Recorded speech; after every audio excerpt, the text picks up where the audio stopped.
연이어서 바로 제가 두 번째 주제로 넘어가서 발표하도록 하겠습니다. 제가 우리 마을 목회하고도 연관되어 있는데 이 동네 와서 이제 지역을 조사하고 방문하면서 이 앞에 경로당도 가보고 또 마을 주민도 만나고 또 이렇게 본동 사무소도 갔는데 우리가 찾아가기 전에 우리 교회를 찾아온 분이 계셨어요. 201호 분인데 201호 분이 목사 혼자서 뭔가 이렇게 일을 막 하고 있고 성도들이 와서 막 그 공사를 하니까 뭔가 시끄러우니까 일단 이게 무슨 일인가 하고 돌아오다가 이분이 인테리어 일을 하는 분이에요. 그래가지고 와서 자기 장비를 가지고서 하루 여기 와서 자원봉사로 일을 하시더라고요. 그래서 제가 명칭은 당신은 우리 교회 1호 성도다 그랬어요. 1호 성도.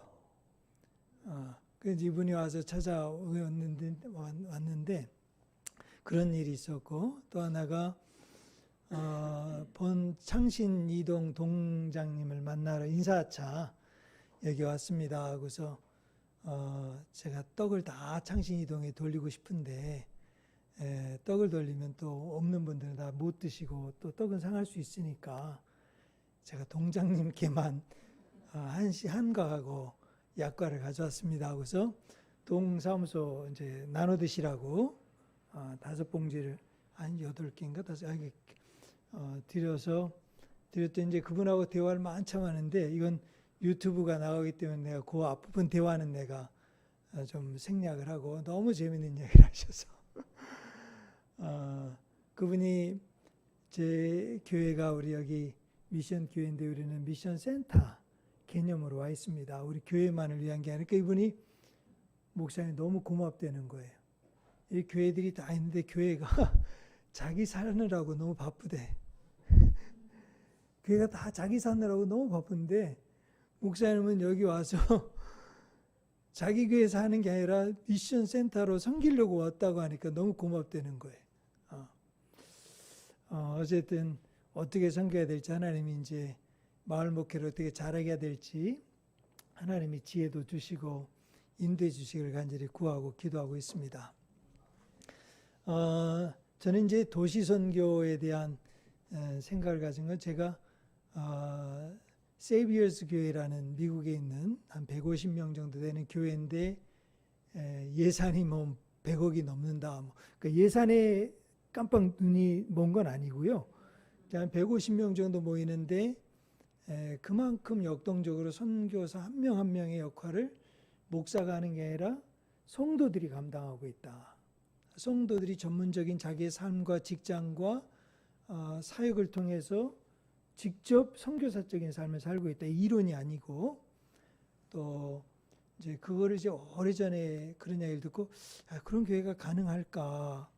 근데 이제 현실 목회에서는 목회를 하다 보면 교회도 좀 커야 되고 또 크지 않는 것에 대한 압박이 목사 개인의 압박이 아니라 당회라든지 교인들에 대한 압박이 있고 또 사역에 대한 그런 부담들이 늘 있어서 기존 교회에서도 이걸 좀 그렇게 해봤으면 좋겠다 했는데 그게 잘 안 되더라고요.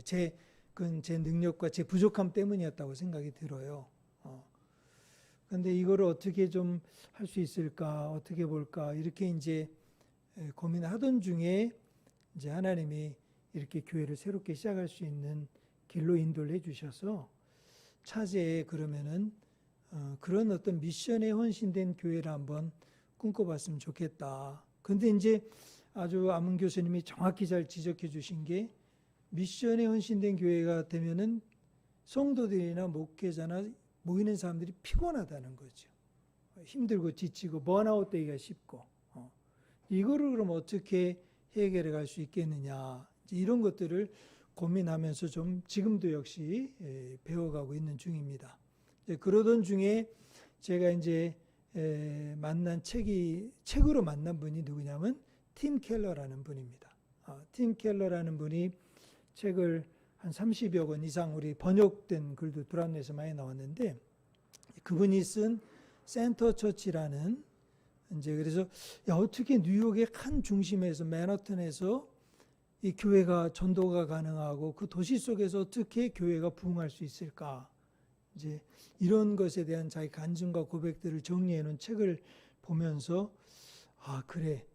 이것이 바로 오늘 이 시대에 필요한 교회의 모습이겠다. 이런 이제 생각을 하면서 특별히 미션 교회가 이 자리에 자리를 잡고 또 뭐 여기가 아니든 또 다른 곳 어디서든지 있더라도 우리 교회가 지향하고 가야 될 선교가 뭐냐 이거를 고민하면서 오늘 좀 몇 가지를 정리했습니다. 이건 사실 뭐 목사님들이 이렇게 정식으로 무슨 발표를 하려고 한 게 아니라 우리 성도들에게 그동안 좀 나누었던 내용들을 그냥 이렇게 목회자가 설교하고 이렇게 이야기했던 거를 이야기하면 그러니까 목사님이 하는 이야기니까 또 금방 그 앞에서 은혜를 다 받으시는데 아멘 하고 나면 뒤로 돌아가면은 이게 지금 무슨 이야기인가 얘들 지금 뭘 말하는지 몰라서 그걸 좀 정리했으면 좋겠다는 의미에서 제가 이제 글로 좀 정리를 했고 그리고 나서 이제 이후로도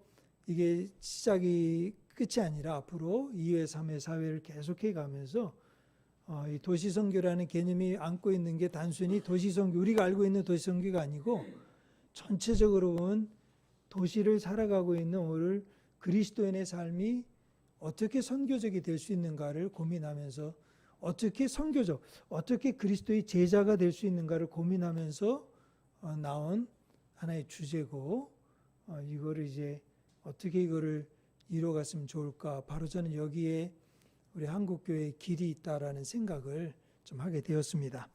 네, 제가 그래서 들어가는 말 이제 좀 이 글을 읽어가면서 여러분들하고 좀 이야기를 나누도록 하겠습니다. 대부분 사람들은 선교란 것이 열대 숲을 속에서 반쯤 벌거벗은 부족민들에게 복음을 전하는 일로 생각한다. 19세기만 해도 세계는 단 5%만이 도시화되어 있고 인구 1,000만이 넘는 대도시는 북경도시 하나였다고 합니다. 네, 이때까지만 해도 지금까지도 선교하면은 어렵고 힘든 곳에서 이루어지는 일이다 이렇게 생각하지요. 근데 하지만 1900년이 되면서 도시 인구의 수치는 14% 늘어났고 18개의 대도시와 2개의 거대 도시 런던과 뉴욕이 있었다. 1965년에는 도시 인구의 비율이 세계 인구의 3분의 2의 비율로 급격하게 증가되었다. 그러니까 지금 도시 인구가 3분의 2가 지금 살고 있는 거죠. 그리고 이제 더 이상 선교는 원시림에 있는 부족이나 밀림 지역에 있는 원주민에 대한 일이 아니다. 2022년 세계 통계에 의하면 1천만 이상이 되는 대도시는 서울을 포함 15개이고 100만 이상의 인구를 가진 도시는 미국의 92개, 유럽의 224개, 기타 지역이 248개 등 모두 합쳐 564개에 이른다. 이런 추세로 간다면 2100년에는 세계 인구의 10%만이 농촌에 거주하게 될 것이다. 우리 시대의 선교의 도전과 전략에 있어 도시들은 과거 어느 시대보다 훨씬 더 중요해졌다. 과거 우리의 제일 선교지가 농촌이고 시골이었다면 현대 우리 시대의 선교지는 도시이다. 세계의 대도시들은 과거 농촌과 시골에서 요구되었던 사역보다 훨씬 더 복잡하고 변화무쌍한 필요를 가진 사역들을 요구한다. 이제 제가 요 마지막에 만약 요 부분이 이제 이 도시 선교하고 우리 교회가 고민하고 이제 해결해야 될 좀 강조하고 싶은 거지요. 만약 저와 여러분이 농어촌을 선교지로 인식했던 사람이라면 그리고 오지나 밀림을 선교지로 생각하고 내가 거기에 못 가니까 도와주는 역할로 우리를 생각했다면 이 세미나를 통해서 우리의 선교지는 우리가 살고 있는 도시를 포함하고 그 도시의 빌딩숲을 걷고 있는 그리스도인이 선교사라는 인식의 변화가 일어날 것을 기대한다. 이게 이제 제가 하고 싶고 지금 말하고 싶은 전체적인 주제를 이야기한 거라고 봅니다. 도시선교의 실제적인 문제들 우리 안 교수님이 앞에서 이야기를 해주셨다고 보고요. 이런 도시적인 실제적인 문제들에 대해서 15페이지에 보면 위에서 세 번째 글에 보면 우리가 이런 도시선교를 실제적으로 감당하고 준비하기 위해서는 먼저 고려할 점에 대해서 로저 그린웨이라고 하는 분이 이제 도시선교에 대한 아주 이론적인 책을 잘 정리해 주신 분인데 그분이 쓴 미션 퍼스펙티브에 나온 글 5가지를 제가 인용을 했습니다. 그러니까 5가지 문제들을 잘 봐야 된다. 첫째는 빈곤 문제이다. 도시화가 진행되면서 도시 인구들이 많이 가난해지고 있다.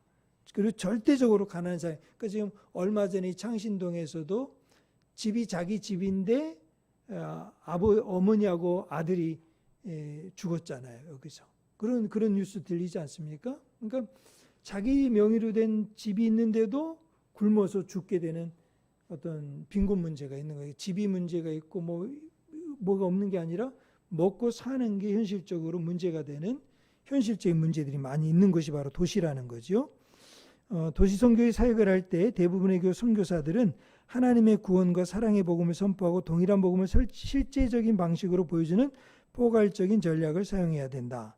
둘째, 도시가 무슨 문제를 생각하면 인종적으로, 종족적으로, 문화적으로 다양한 걸 생각해야 된다. 이제 앞으로 우리 서울도 그렇고 서울만의 강릉, 전주, 대구, 부산 지금 농어촌 갈수록 지금 외국인들 인구가 더 비율적으로 많아지고 있는 거예요.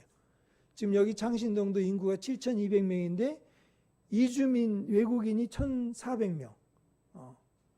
그러니까 등록된 사람이 1,100명, 등록되지 않은 사람까지 1,400명. 더 많게 보는 사람도 있어요. 그러니까 20%가 지금 이주민이 이 창신동에 지금 머물고 있는 이 동네만 봐도. 그리고 이제 더 그간 거는 앞으로 우리 한국이 K 문화, K 또 경제 여러 가지 발전으로 인해서 많은 사람들이 한국에 돈을 벌러 온다는 거죠. 마치 아메리칸 드림을 위해서 미국에 간 것처럼 코리안 드림을 위해서 수많은 사람들이 오고 있다는 거죠. 우리 한 미션 필드가 강북구에 있는데 거기에 보면은 외국인들이 저희들이 만나는 사람들이 한 20개국 사람을 만나요. 20개국. 별의별 나라에 온 사람들을 만나요. 그러니까 그걸 생각해 보면 이거 엄청난 지금 우리나라가 미국의 런던의 한 거리에서 경험할 수 있는 것들을 지금 우리나라가 보고 있다는 거죠. 그래서 대부분의 나라에서 도시 인구들을 여러 다른 배경을 가진 사람들로 구성되어 있고 그들은 서로 다른 부족들, 사회계층들, 인종들과 계층들을 나타내고 서로 다른 언어를 사용하고 있고 불가피하게 이것은 선교 전략과 교회 발전에 영향을 끼치게 된다. 이제 로저 그리네가 세 번째, 종교적 다원주의. 촌에서는 대부분의 사람들이 하나의 특정한 종교를 따른다. 하지만 도시 사람들은 다양한 종교적 민원과 간행들을 따른다. 도시 선교는 반드시 모든 종교를 거부하는 사람들과 요 주변에서도요. 우리 기독교 이제 이 전에 있었던 좋은 소문이 내는 교회가 돼야 되는데 그동안 10년 동안 교회가 닫혀 있었고 또 그 전에 10년 동안 한빛교회가 처음 좋게 시작했지만 별로 안 좋게 끝난 소문을 갖고 있기 때문에 교회 하면은 벌써 사람들이 좀 냉소적인 마음들이 있다는 거죠. 벌써. 이제 그리고 모든 종교를 똑같이 간주하다고 다원주의 사상이 지금 팽배해 가고 있다는 것에 대한 준비를 해야 된다는 거죠. 준비를 해야 된다. 네 번째, 반도시적 태도이면 이게 이제 저는 우리 미션교회 성도들에게 제일 중요한 오늘 우리 교인들에게 제일 중요한 문제라고 봐요. 뭐냐면 우리 안에 도시하면은 뭐냐면 거부감이 있는 거예요. 왜? 도시는 뭡니까? 아까 우리 강 목사님 말했는데 기도하러 가면 어디로 가야 돼? 산으로 가고 수양관으로 가고 영성센터로 가야 되잖아요.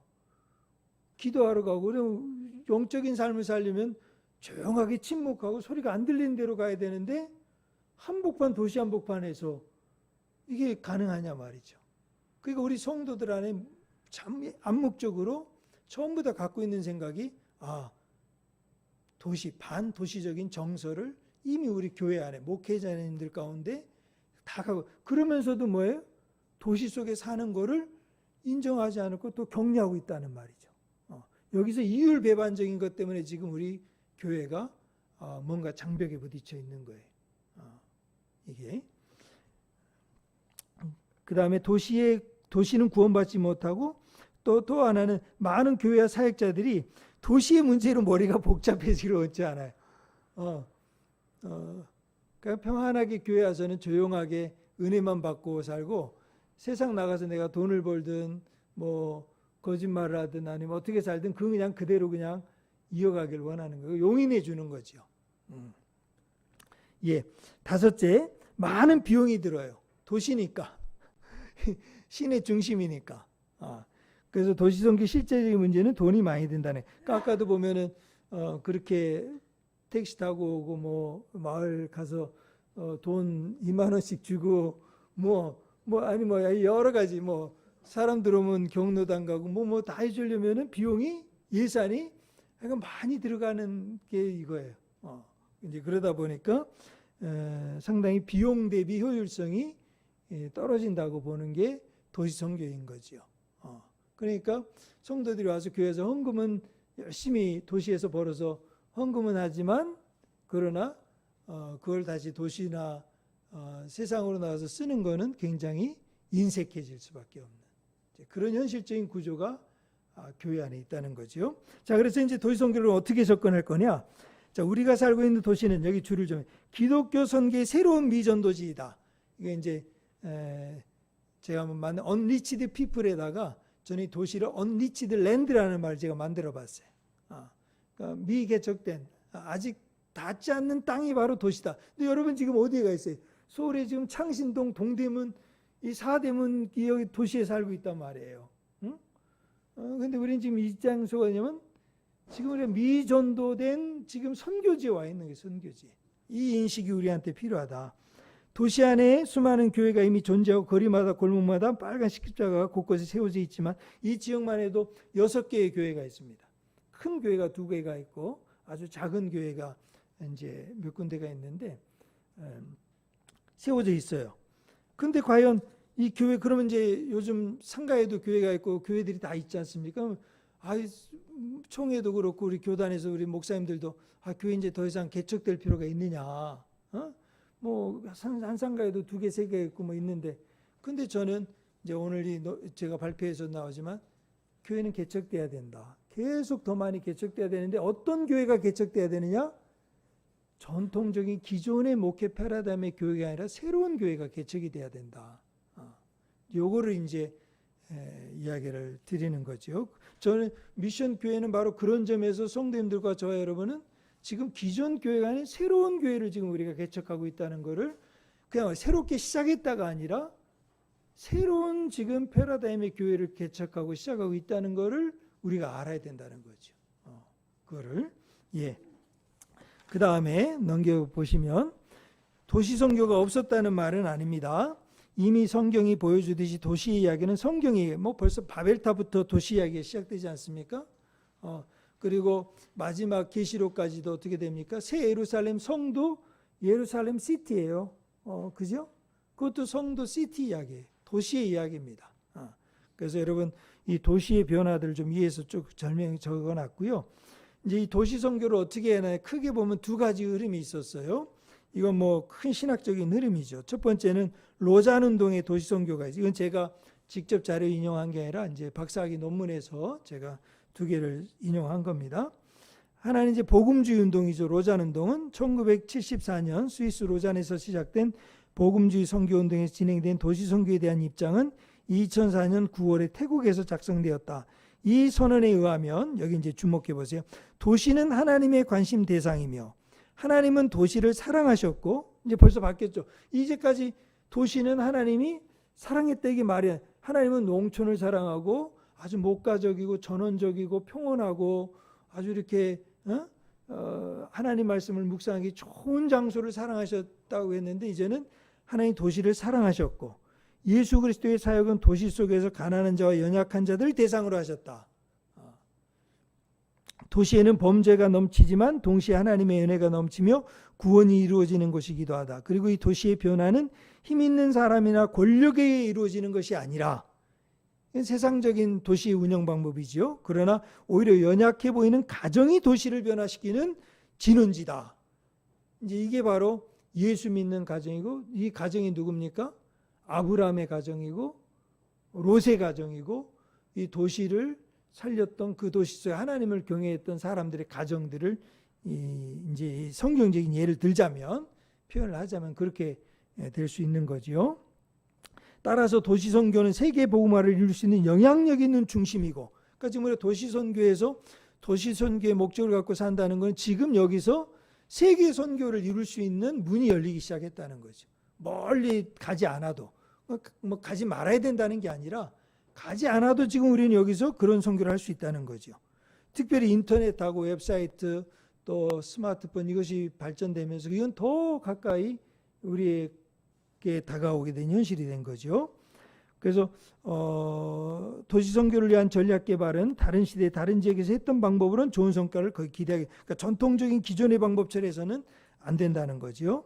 왜냐하면 급속한 변화와 시대 속에서 새로운 방법과 전략을 만들어야 된다. 이렇게 하면서 로잔 문서에서 제시한 구체적인 도시 선교 방법은 첫째, 보세요. 미디어 선교. 그래서 이제 우리 교회가 줌하고 유튜브하고 미디어 선교를 해야 된다는 걸 강조하고 있는 거죠, 지금. 그건 저는 우리 코로나가 가져온 시대 변화 중에 하나가 바로 이미 74년에 작성된 문서인데 지금 오늘 우리 시대에게 주는 시사하는 바가 너무 크지 않아요?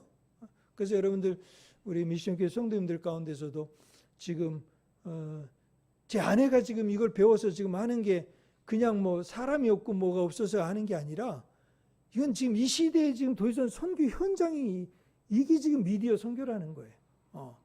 그러니까 이거를 우리 집사님들, 젊은 집사님들 나이가 들었다 적다를 떠나서 여러분이 미디어를 배우고 또 미디어를 통해서 뭔가 설교를 제작하고 또 예배를 뭐 중계하고 또 말씀을 요약해서 서로 믿지 않는 사람에 나눠주고 이런 모든 게 지금 도시 선교에 들어가요. 왜냐하면 도시인들은 이걸 다 이제 도시 선교가 아니에요. 아마존 강에 가도 이제는 스마트폰 쓰고 아프리카 가도 스마트폰 쓰고 있잖아요. 그러니까 여러분 이게 얼마나 지금 위대한 지금 발견이에요. 그러니까 난 지금 시간이 없어요. 난 지금 뭐 형편이 안 돼서 저 아프리카에 못 가요. 전 뭐 이제 이런 비유와 핑계가 이제는 더 이상 안 된다는 거예요.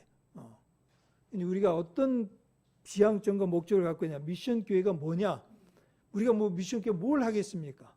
근데 우리가 지금 지향점을 어디에 두는지를 잘 보고 우리가 가야 된다는 거예요. 두 번째, 복음 전도를 위한 문화적인 접근을 시도해야 되고, 세 번째, 구조적인 가난에 대처해야 되고, 네 번째, 도시교회와 농촌교회 협력이 있어야 되고, 다섯 번째, 성서의 가난에 대해서 잘 이해를 해야 되고, 여섯째, 도시의 가난과 적절한 전략이 있을 거예요. 일곱째, 고독과 환대 제공.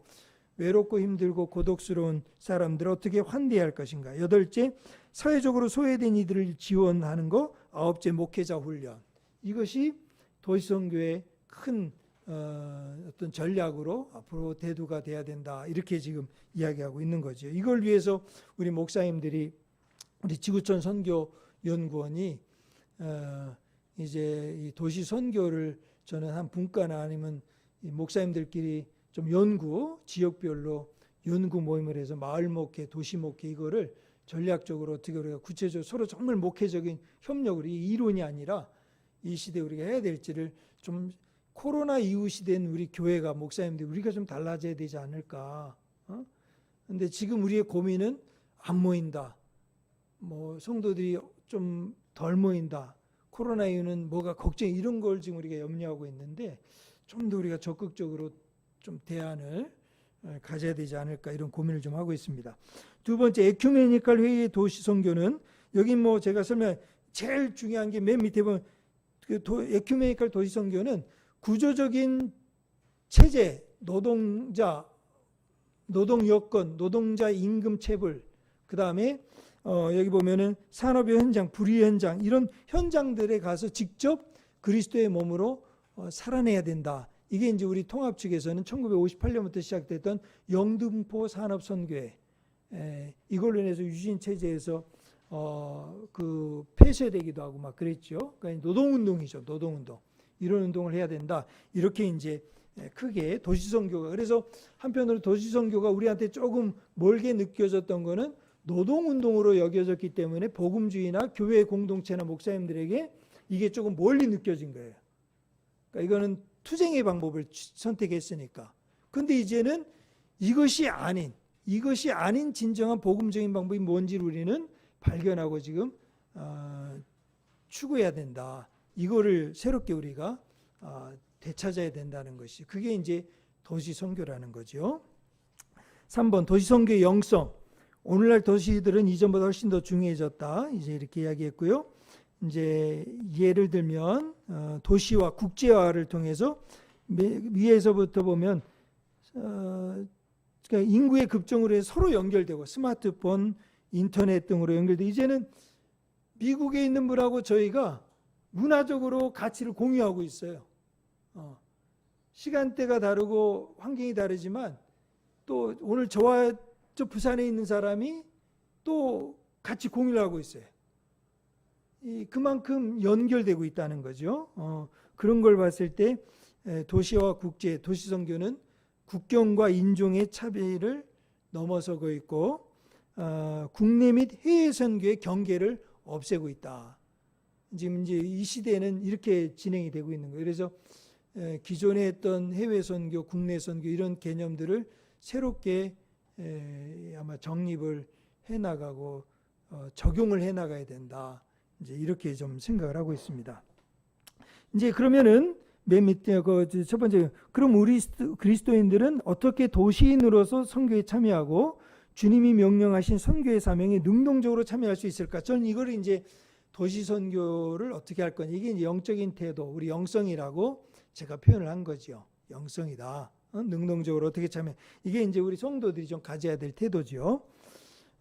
첫째, 우리 앞서 발표에서도 들었지만은 사회봉사, 지역, 마을을 잘 살게 하는 게 목적이 아니라 복음을 전하는 것이라 그랬잖아요.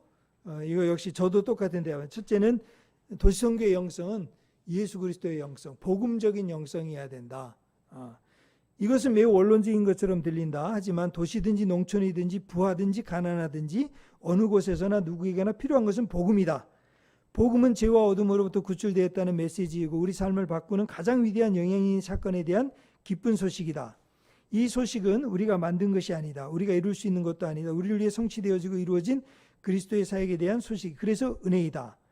근데 이 소식은 개인적인 문제뿐만 아니라 이거죠. 다음에 도시를 보려면 개인적인 영혼의 문제뿐만 아니라 사회와 세상의 모든 어그러지고 깨진 것을 회복하는 능력이 된다는 것. 그래서 인간의 영혼을 구원하고 온 세상을 갱신하고 회복하고 구원한 능력이 되고 이것을 믿고 고백하는 마음과 전하는 행동과 삶이 바로 복음적이라는 의미다. 따라서 복음을 믿는 사람은 자연히 세계를 품은 그리스도인이 될 수밖에 없고, 그러니까 복음을 믿는 사람이라고, 복음적이라 복음의 영성을 갖는다고 하는 것은 하나님이 이 땅에 세상을 구원하시기 위해 오셨고 우리가 그분을 믿는 그리스도인이라고 한다면 하나님이 세상을 구원하기 위해 오신 그 마음을 품을 수밖에 없다는 거죠. 그 세상을 품을 수밖에 없는 거예요. 그 세상의 중심에는 도시가 있는 거라는. 그래서 그리스도의 사랑을 전하는 사람이 될 수밖에 없다. 그래서 우리는 더욱 복음으로 돌아야 되고 복음적인 삶으로 세워지고 복음을 전해야 되고 이것이 도시선교의 기본적인 영성이다. 그러니까 교회나 우리 성도나 우리 삶이 복음의 중심을 놓치면 교회는 딴따라가 되고 봉사기관이 되고 이상하게 되는 거죠. 두 번째, 도시를 사랑한다. 그리스도인이 가진 한 가지 오해는 도시는 영적으로 좋지 않고 전원이나 시골은 영적으로 좋다는 생각이다. 이제 이거 아까 이야기했죠. 근데 이제 웨스트민스터 밑에 세 번째 보면 웨스트민스터 신학교 교수였던 하비콘이라는 분이 이렇게까지 이야기를 했다는 거예요. 하나님은 시골을 만들었고 인간은 교회입니다. 교회를 지었고 조금 전원을 만들었고 사탄은 도시를 건축했다. 그러니까 도시에 가면 돼야 안 돼요. 안 된다는 이렇게까지 거부감을 갖도록 인식이 이랬다는 이런 인식이. 만약 이렇게 본다면 요나서를 한번 보면 요나서. 그다음 요나서를 보면 요나서는 왜 그러면은 니느웨로 안 갔을까요? 사탄의 도시니까 이방 왕이 통치하고 있고 거기에 지금 우상숭배가 가득하고 어둠과 제약이 아주 넘실대는 데인데 그걸 왜 갑니까 니느웨가? 그러니까 니느웨를 피해서 요나가 어디로 갔어요? 먼 땅끝 다시스 좀 먼 작은 도시로 간 거예요. 작은 성으로 간 거예요. 그러니까 그것에 대한 거부감들이 이 요나 안에 있었다는 거죠. 요나가 괜히 갔겠습니까? 그래서 이제 두 번째 패러그래프 보면 그 설명을 해놨습니다. 요나는 결국 하나님께 순종해서 니느웨로 가긴 갔어요. 그러나 그 도시를 사랑하지는 않았다. 저는 이제 이게 오늘 우리가 지금 도시를 보면서 품어야 될 마음인 것 같아요. 마찬가지로 그리스도인들도 하나님의 보내심을 받고 도시에 오기도 하고 돈을 벌기 위해서 오기도 하고 신앙을 가지고 도시에서 열심히 살고 있지만 도시에 대한 하나님의 사랑을 가지기보다는 도시를 싫어하고 거부하면서 살아가는 경우가 많다. 니느웨에 가서 복음 전하기를 거부했던 요나의 신경이 이해가 되지 않는가? 그러나 요나서를 읽는 그리스도인에게 주는 메시지는 무엇인가? 현대 도시 그리스도인에게 사랑의 마음을 가지고 도시를 사랑하는 것이다. 그렇다고 도시의 소비주의와 향락주의와 같은 부정적 요소까지 즐기고 사랑하는 말은 아니다. 도시의 풍요와 욕망을 추구하기보다는 도시에 모인 수많은 영혼들을 구원하신 하나님의 사랑을 가지고, 마치 12만 명을 구원하신 하나님의 그 사랑의 마음을 가지고 함께 살고 있는 도시를 사랑하고 섬기는 마음으로 도시 생활을 개선하고 도시를 하나님의 공동체로 발전시킬 소망을 추구해야 함을 말해준다. 이게 바로 요나가 가졌던 도시 마음이었다는, 그거를 하나님이 우리에게 깨닫게 해주신 거라는 거죠. 세 번째, 자신의 일을 통해 선교한다. 도시라고 하는 거대 공동체는 타운, 마을이라고 하는 하위 공동체를 가진다.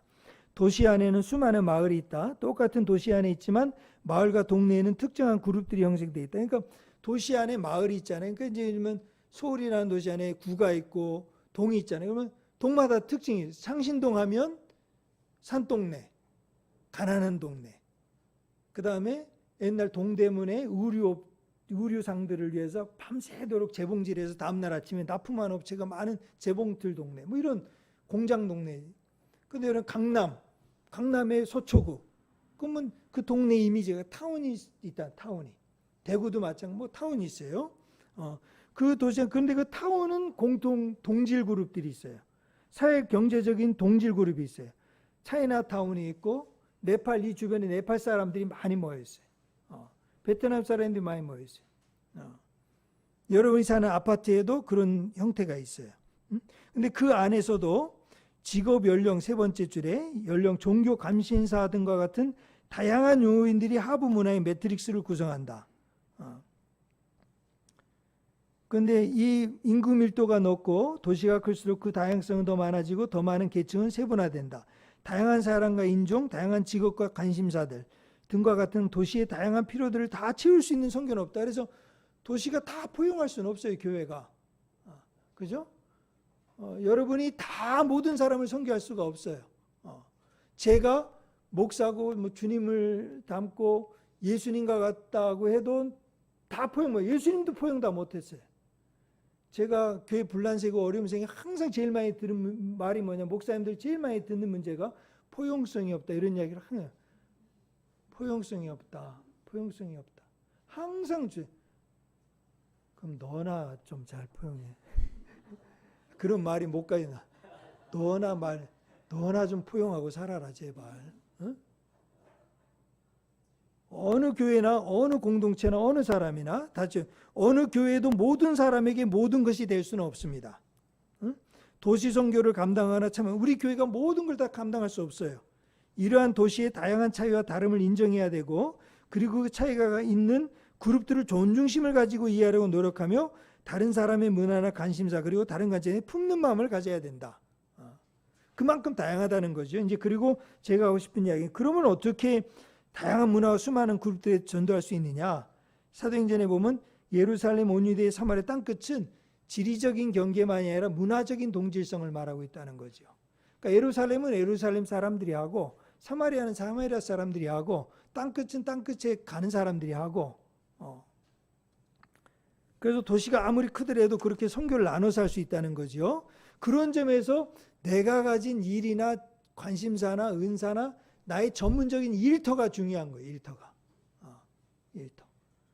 그래서 이 세 번째가 자신의 일을 통해서 내가 만날 수 있는 사람들에게 전도하는 게 중요하다는 거죠. 하지만 전통적인 복음주의 교회들은, 이제까지 기존 교회들은 개인의 경건에 대해서는 강조하지만 믿음의 실제적인 적용과 삶의 실천에 대해서는 깊이 있는 이해를 제공하지 못했다. 즉 그리스도인들이 사업, 직장, 학문, 공공기관 등의 영역에서 자신의 일과 신앙의 관계와 의미에 대해서 잘 적용시키지 못했다. 많은 교회들은 교인들을 직장으로부터 나와서 교회 활동에 몰입하게 하는 일을 제자화라고 강조해왔다. 그러니까 제자가 되는 일이 뭐냐?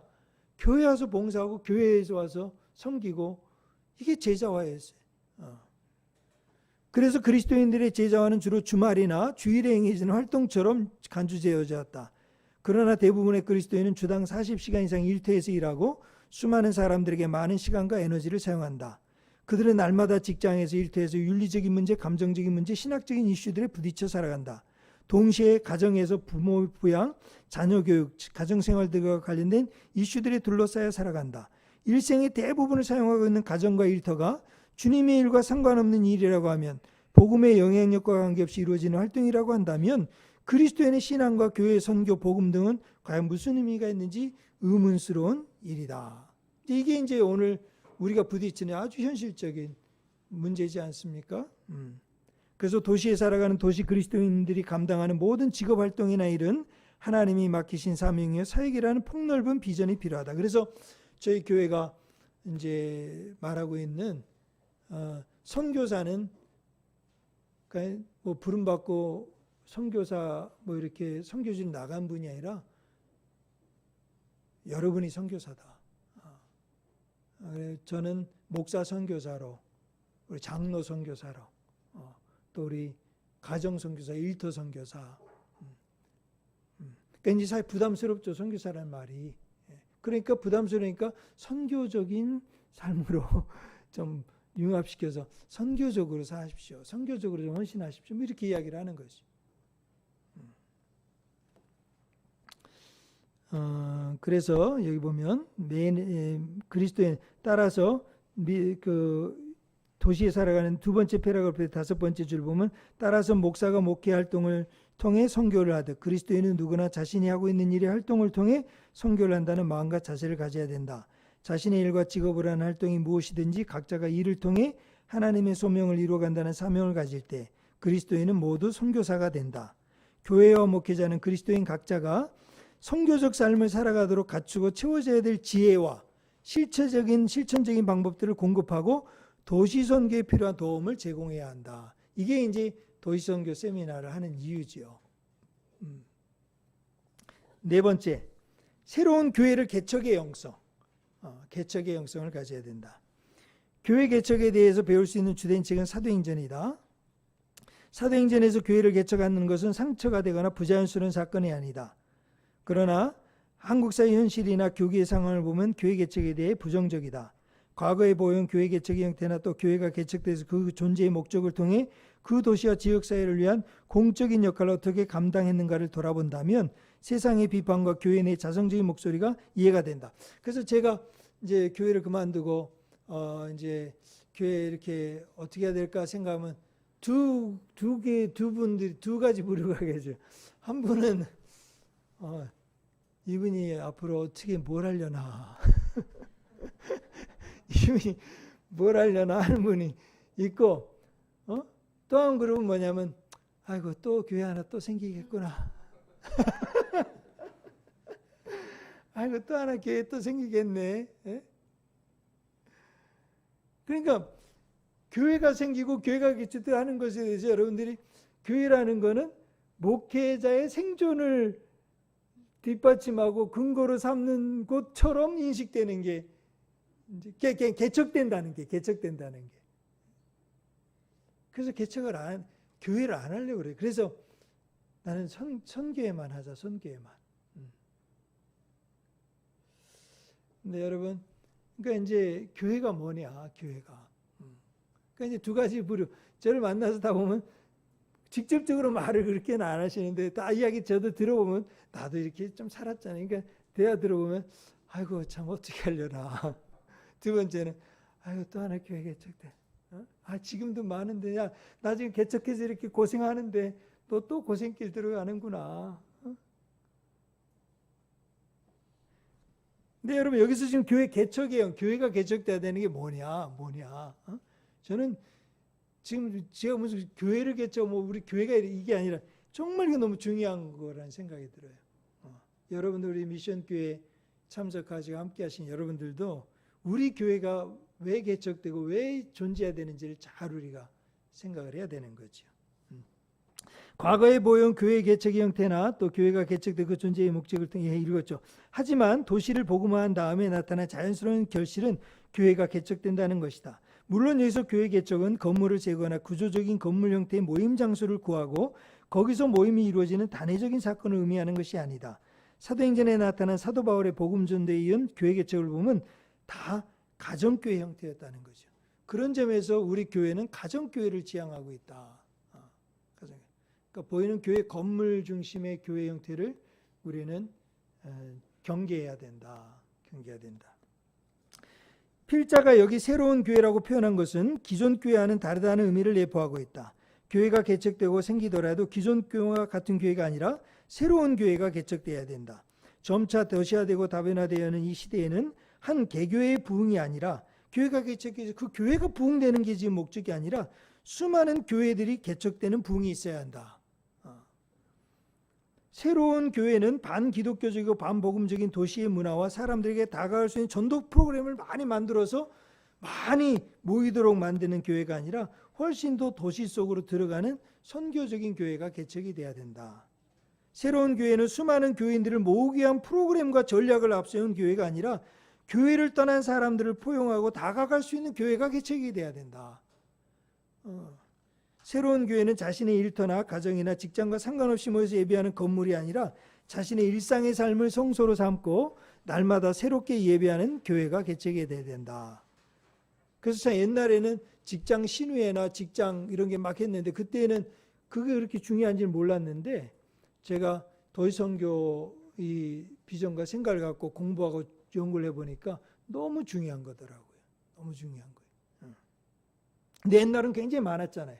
저도 뭐 부목사 때부터 직장 신우회 설교만 다 했는데도 바쁠 정도였었으니까. 근데 지금은 거의 그런 게 뭐 코로나 때문에도 그렇지만 거의 이제 새로운 교회는 급변하는 세상의 문화와 환경 속에서 새로운 방법과 창의적인 아이디어를 통해 복음을 적극적으로 변화하고 다가가는 교회여야 된다. 이게 이제 팀 켈러가 목사님이 말하는 변증론적인 교회라는. 그러니까 수동적인 교회가 아니라 세상의 질문과 이것에 대변하고 대응하는 교회. 그리고 도시의 다양성과 다문화, 다인종, 다계층. 이건 이제 이 미션 교회의 지금 현실하고 앞으로 우리가 살아가는 이런 이주민 사역을 위해서도 생각하는 거죠. 다계층 등의 사람들에게 선교하는 길은 가족과 같은 환대를 느낄 수 있는 가정과 같은 새로운 교회들을 개척하는 것이다. 그래서 교회들이 개척되고 진행될 때 저희 교회들이 전부 어떻게 보면 가정이 교회라는 생각을 갖고 이주민 한 사람을 초대해서 식사를 대접해주고 환대해주고 그 복음을 전하고 저도 외국 나가서 살아갈 때 그 가정이 지금도 생각이 나요. 저희 부부를 초대해가지고 식사를 대접해주고 그 따뜻한 저녁을 준비해줬던. 그러면 너무 잘 대접한다고 포도주까지 딱 한 잔, 한 병을 딱 위에다 내려. 그래서 아유 우리 한국에서는 이 포도주까지도 안 먹는다고. 아무쪼록 요거는 좀 너무 감사하지만 다음에 다른 분 오시면 대접하라고. 네, 그렇게 했죠.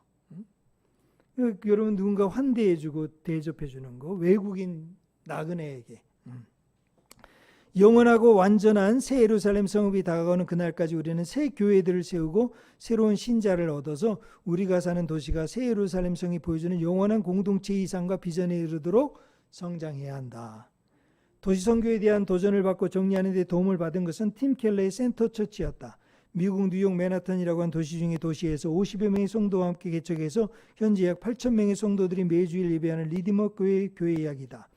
팀 켈러가 센터 처치를 마무리하면서 에필로그에 적은 글을 필자의 언어로 요약하면서 이 글을 마무리하고 싶다. 이거는 팀 켈러의 대화예요. 사람들이 팀 켈러에게 묻는다. 어떻게 도시 선교를 잘할 수 있었느냐? 어떻게 뉴욕 도시 중심지 복음에 대해 가장 멀리 떨어져 있다고 여긴 도심지 한복판에서 복음 사역이 부흥할 수 있는 비결이 무엇이냐고 묻는다. 그는 대답한다. 이것은 교리적인 문제도 아니다. 포스트 모던 인간들을 전도하는 마법과 같은 프로그램이 있어서도 아니다. 다만 한 가지 중요한 것은 신학적인 비전이다. 이 신학적 비전은 이게 이제 이 용어가 조금 어려운데 theological 비전 이것만 가지고 책을 한 권을 또 쓰셨더라고요. 그러니까 이건 한마디로 말하면 도시 선교 그리고 앞으로 선교는 어떤 프로그램이 아니라 내가 지금 뭐 장만해 가지고 갖다 주고 뭐 이렇게 준비해서 선물 주고 이게 아니고 중요한 거는 모인 사람들이 어떤 신학을 가지고서 어떤 생각과 마인드를 갖고서 하느냐가 중요하다는 거죠. 그러니까 대부분 우리 선교를 안 한 게 아니라 했는데 한 건 뭐냐면은 모여서 행사한다 그러면 집사님들 와갖고 준비해서 하고 딱 끝나면 뭐 100명이 모였든 10,000명이 모였든 중요한 건 생각과 마인드는 선교가 선교적이지 않다는 거죠.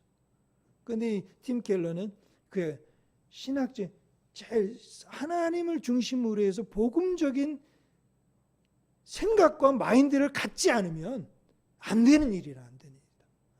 그래서 이제 우리가 성경을 읽고 예배를 드리고 복음 예수를 분명히 알고 이게 너무 그래서 우리 이거 시간을 굉장히 많이 드려야 되는 거예요. 그래서 그것 때문에 사실 도성교 세미나 하는 거예요. 이거 없어도 여러분 성교 뭐 얼마든지 하고 뭐 이야기하면 뭐 이거 해라 저거 해라 다 하지요. 하는데 그렇게 해서는 안 된다는 거예요. 이 신학적 비전은 상황에 대해 이전 세대의 그리스도인들이 했던 것보다 훨씬 크게 이해하는 것을 포함하고 도시와 도시화의 특성에 대해 깊이 이해하고 또한 기독교를 적대적 문화와 연결한 여러 방법들을 비롯하여 말씀 사역과 행동 사역을 통합시키는 능력도 포함한다. 좀 어렵지요. 그러나 이제 어떤 말씀 중심으로 잘해야 된다는 거예요. 그리고 신자들이 경건함과 교회 생활뿐만 아니라 그들의 공적 생활과 직업을 위해서도 헌신하기 위한 제자화까지도 포함한다. 끝으로 하나님의 도움이 없다면 할 수 없다. 이렇게 이제 마무리를 하시더라고요. 그러나 하나님의 도움이 있다면 할 수 있다. 할렐루야. 당신이 가진 모든 것으로 일에 헌신하라. 그럼 이제 할 수 있다라는 도전으로 마칩니다. 예, 이것으로 저 이야기를 마치도록 하겠습니다. 감사합니다.